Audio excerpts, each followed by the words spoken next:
I have always been motivated to communicate across differences.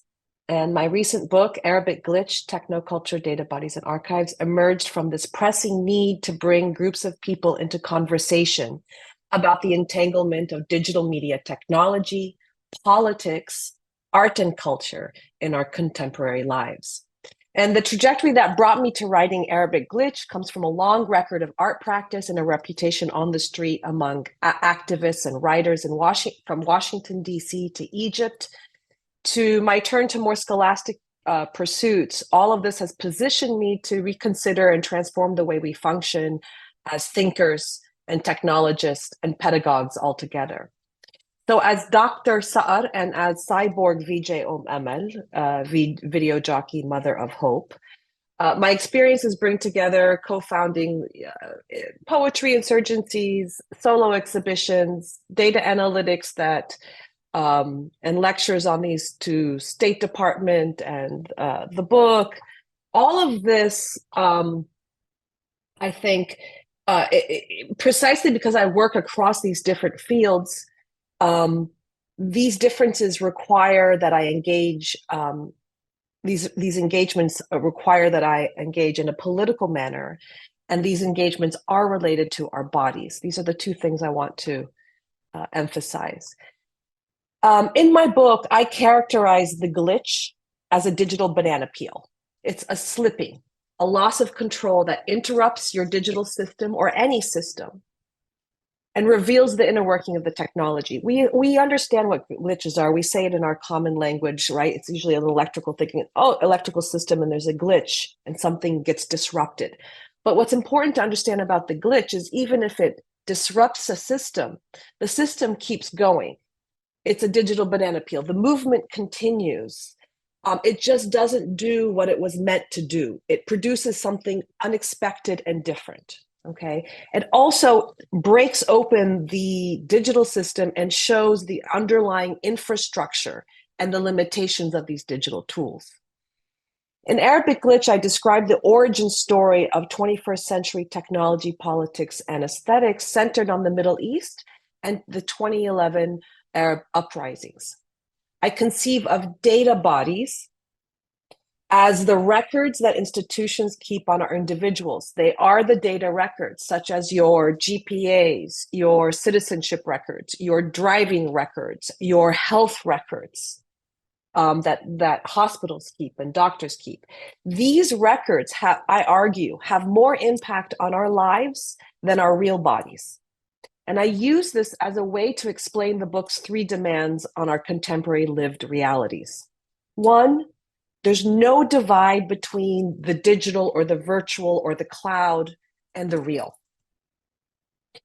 Two, that we must have what is called procedural literacy, understanding the logic of technology, the procedure, in order to identify and understand our own data bodies and how media systems, political systems, economic systems, social systems, how they are working and how glitches intervene.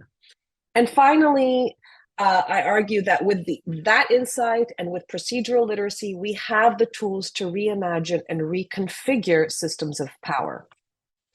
This project spans about 25 years of research. And so if you look back at this history through the category of the techie, you learn that in the 1990s, we saw the rise of the internet and the dot-com boom, which was really Web 1.0, everything in HTML, search engines like AOL, Alta Vista, and dial-up. And quickly and significantly, the landscape evolved, marked by the post-9/11 era's emphasis on security and surveillance technologies. The mid-2000s brought about Web 2.0, characterized from a shift from the one-way communication to interactive and collaborative content creation. So we had blogs, social media platforms, Facebook in 2004, Twitter in 2006 were born. So while Zuckerberg and Dorsey were building companies in Silicon Valley, Arab techies were building and hosting each other on free and open source platforms, and were organizing global communities who were protesting the global war on Iraq and Afghanistan. And this entanglement is a key. Arab techies were holding Linux training workshops, code sprints, and enabling the Arabic script, Alif B T F, online and connected the alif ma'al lam um, through open source Drupal forums and ICT chat rooms. Arab techies were building communities on platforms like umnaraya.net and these that hosted other websites and blogs and voices. And thus, when we look at the category of techie, specifically the Arab techie, we see this history, we see the Age of Hope differently, not as an Arab Spring, which refers to the 19th century popular European protests, but rather as a revolution within the region's history of anti-colonial resistance. In many ways, the culmination of this history has felt like a point of no return. While some of the more pivotal shift ushered in technological advancements, collective resistance and freedom, the contractions to the brink of annihilation of the Palestinian people that came with these changes also opened challenging portals for us to continue to move and think through. So in my book, which I'm not going to talk about for the rest of this talk, but I introduced three categories in which we can explore these ideas. One is the category of the techie, specifically the Arabic techie. The second is the category of the cyborg, and the third is the category of the mother. And again, we can talk about these later. Turning to Gaza, in Gaza, Laila al-Haddad, who is currently a plaintiff for the Center for Constitutional Rights in their case against President Biden and his complicity in the unfolding genocide. Her handle is Gaza Mom, at Gaza Mom on Twitter. She was one of the first influencers on Twitter. My mother's calling me. Excuse me, it's funny. Okay. Gaza Mom was one of the first influencers on Twitter. In 2008, I started following her. And it was during the raid of the humanitarian aid on flotilla ships in Gaza in 2010 when Gaza Mom first became the first Twitter user I archived in what became a social media archive and analysis system, Archive, archiving almost 80 billion tweets in 72 languages over the next decade. In its first years, Archive rapidly grew into a complex media system, enabling me to innovate machine learning software. Using its immense database, I developed one of the earliest predictive algorithms, which we call machine learning, that recognized the language within the tweet based on the series of characters within the larger data set. So in this first contact with artificial intelligence, which is really social media, some might say we have lost. We created a model of social media that has rewritten itself in every aspect of our society, reaching customers, politics, media and journalism, elections, values, our GDP. So what happens in this next second contact with AI that we are encountering right now? If we want to understand what AI surveillance technologies and ChatGPT and its kin will bring, we must first understand the basic logics of AI technology, the mechanics of digital politics, and the potential of the glitch. Turning to Gaza, surveillance, blackouts, and police speech.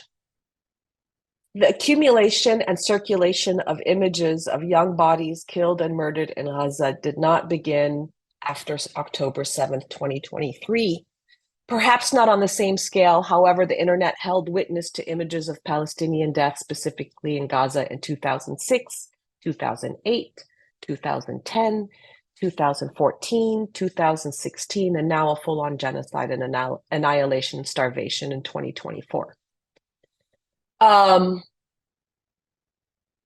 As of today, March 4th, over 30,000 people have been killed and over 71,000 have been injured. These are the numbers that we have. Gaza has been through numerous near total communication blackouts since October 7th. Overall, internet traffic decreased by 90% in October. Not one Palestinian ISP has been spared. Tech enthusiasts around the world have been trying to find alternative ways for Palestinians to stay connected, with eSIMs being the most among the solutions. eSIMs, while providing a temporary communication alternative in Gaza, still carry risks. They allow data tracking and can be vulnerable to exploitation by malicious actors through remote management systems. Most importantly, they connect through Israeli networks, and this poses significant security threats for Palestinians whose devices might be targets for surveillance. I shut down Archive, the automated real-time. I shut down the automated real-time archiving and analyzing part of Archive in 2017 when my dear friend Ala Abdel Fattah was imprisoned for retweeting. Until today, Ala remains locked up in Torah prison in Cairo. I continue to archive particular events such as the January 6th Capitol insurrection in the United States and the women's movement for life and freedom in Iran after the killing of Mahsa Amini, and other events, though I haven't been able to bring together the images that I've been archiving and saving on Gaza. Yes, I am archiving, but I'm not displaying death. We are seeing today two stories emerging out of the digital landscape, if you will, the data body of Gaza, Palestine. One, touting Israeli prowess in surveillance technology. And the big question I ask here is, how did they miss foreseeing October 7th? Was that a glitch? The second story that is painfully and beautifully emerging across TikTok, Instagram, through signal channels and the International Court of Justice is a global collective cry for ceasefire and an end to the occupation of Palestine. And I argue that through glitchy acts of what is called surveillance, right? Surveillance is watching from above. Sous, the French term from underneath, surveillance is shedding light or watching from below. So through these glitchy acts of surveillance from journalists like Bizan from Gaza, Wael El-Dahdouh, Mu'taz, Azaiza, and others, we have another a way in. However, Israeli authorities are extensively using facial recognition technologies through their surveillance cameras, through different kinds of imaging cameras that have been used for even breast MRIs, through theft of smartphones, and including experimental systems known as Red Wolf. Many surveillance technologies have been developed and tested in the West Bank, including key Israeli surveillance systems demonstrating an intensified surveillance presence. Israeli defense officials consider their surveillance apparatus to be one of the most advanced globally, showcasing high-tech approaches to monitoring activities in the region. After October 7th, Israeli surveillance firms NSO and Kandiru offered free surveillance technologies to Israel to track hostages and Hamas fighters. US intelligence agencies are using the word Hamas, or the idea of Hamas, to push for renewing a surveillance program that would enable direct spying on non-Americans abroad. Using legal loopholes, Section 702 of the Foreign Intelligence Surveillance Act, FISA, has also become a go-to, which has also become a go-to domestic spying authority, has allowed for warrantless searches even in the United States. This has been used to collect vast intelligence on US representatives, senators, civil liberties organizations, and activists. Meanwhile, in the West Bank, Palestinians' protests have faced privacy. The protests of Palestinians in the West Bank have faced privacy violations, including forced phone confiscation and demand for social media passwords by Israeli forces. In Gaza, the internet shutdowns have been labeled premeditated crimes, worsening the horrors of Israel. Recent Amnesty reports have confirmed that Israel has used cameras and facial recognition technology operated by the police and settlers from the same company that aided China's genocide on the Muslim Uyghurs. Hikvision is a notorious surveillance manufacturer that sold to Israel devices now mounted across East Jerusalem and the West Bank that can detect race, age, and ethnicity based on facial images. There's a lot of facial recognition that is being used. And even, again, like the breast MRI technologies that can see through walls and that can see through buildings. These technologies can identify targets and single them out, even if they were in a crowd, such as protests. These have erupted across the country, across the country over Israeli war on Gaza, and almost 25% of the killings in the West Bank happened in the context of demonstrations. To conclude, and we can talk about these issues in the Q&A. I'm just going to conclude so we can have a conversation. The speed of AI development and the concentration of its skilled developers, ethicists, and data scientists in the global north threatens to broaden an already large digital divide for marginalized folks in the Middle East and North Africa. While the global discourse on AI focuses on regulation, ethical considerations, the Middle East faces unique challenges. Implementing AI in the region has raised concern about for surveillance, state intervention, and human rights violations. Gulf countries, for instance, have embraced AI integration without adequate safeguards to protect its individual data. The extensive use of AI-powered surveillance technologies during, for example, the 2022 FIFA World Cup at Qatar, and the deployment of this as I just discussed, employment of facial surveillance systems in occupied Palestinian territories by Israel exemplify these concerns. In addition, the region experiences challenges related to internet shutdowns, content moderation biases, and crackdowns on journalists.